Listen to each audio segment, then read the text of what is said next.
ഇപ്പൊ വിഷു വരാൻ പോണ്. വിഷുവിന് കണിവെള്ളരിയും കണിമത്തനും അതിന് വേണ്ടി പ്രാധാന്യം കൊടുക്കും. അതിനിടയ്ക്ക് പച്ചക്കറികൾ ഉണ്ടാവും. പക്ഷെ പ്രാധാന്യം കൊടുക്കുന്ന കൃഷി എന്ന് പറയുന്നത് കണിവെള്ളരിയും കണിമത്തനും. അപ്പൊ നമുക്കിനി അടുത്ത കണിവെള്ളരി കണ്ടാലോ. അപ്പൊ ഈ കണിവെള്ളരി കണ്ടാ ഈ കാണുന്ന 1 ഏക്കർ സ്ഥലത്ത് നല്ല വിശദമായിട്ട് നല്ല അടിപൊളിയായിട്ട് ഇട്ടിരിക്കുകയാണ്. അപ്പൊ അതിന്റെ വിശേഷങ്ങളൊന്നും നമുക്ക് ചോദിക്കാം.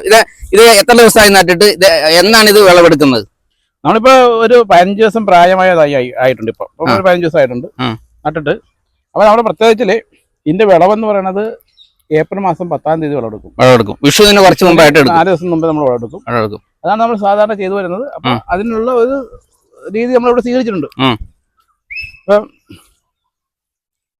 ഇത് നമ്മളെ സംബന്ധിച്ചിടത്തോളം വിഷുവിന് എല്ലാവർക്കും കണിവെള്ളരി എത്തിക്കുക എന്നുള്ളതാണ്. ഇവിടെ 4000-ഓളം വരുന്ന ചെടികളാണ് ഇവിടെ നട്ടിട്ടുള്ളത്. അപ്പൊ 4000 കണിവെള്ളരി ചെടികളുണ്ട് ഇവിടെ. അതുകൊണ്ട്